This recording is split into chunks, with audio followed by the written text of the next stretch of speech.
तर मध्य रेल्वेच्या प्रवाशांसाठी महत्त्वाची बातमी आहे। ठाण्यातल्या रेल्वे प्लॅटफॉर्मची लांबी वाढवली जाणार आहे। प्लॅटफॉर्म क्रमांक 2, 3 आणि 4 ची लांबी वाढवली जाईल।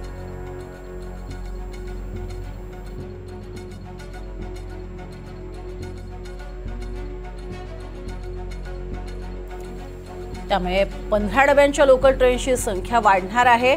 प्रवाशांचा वाढता ताण लक्षात घेता हा बदल केला जाईल। डिसेंबर 2025 पर्यंत प्लॅटफॉर्मची लांबी वाढवण्याचं काम हे पूर्ण करण्यात येईल। त्यामुळे नवीन वर्षात मध्य रेल्वेच्या प्रवाशांना मोठा दिलासा मिळेल।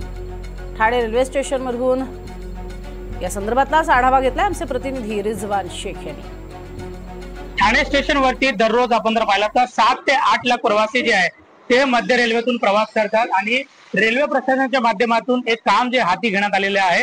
सध्या मी ठाणे स्टेशन प्लॅटफॉर्म क्रमांक 3 वरती उपस्थित आहे। आपण जर माझे मागे पाहिलं तर प्लॅटफॉर्म क्रमांक 2, 3 आणि 4 वरती जे आहे ते फलाट क्रमांक वाढवण्याकरता मध्य रेल्वेच्या माध्यमातून एक काम जे आहे ते हाती घेण्यात आलेलं आहे। विशेष म्हणजे प्लॅटफॉर्म क्रमांक 2, 3 आणि 4 2 वरती 16.15 मीटरची जी उंची आहे ती लांबी वाढवण्यात आहे। तर उंची जी आहे ती 3 फुटांनी वाढवून आहे। तर प्लॅटफॉर्म 3 वरती देखील कामाला जो आहे तो सुरू झालेला आहे।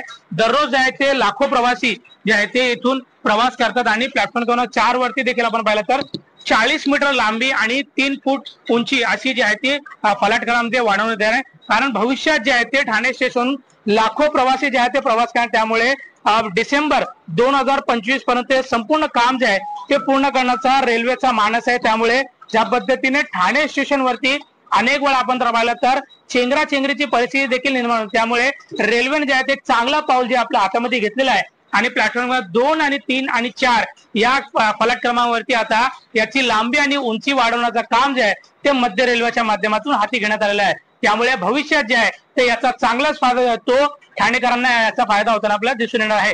पुढे जाणले अनेक शेख सुपर रिजवान शेख, NDTV मराठी, ठाणे।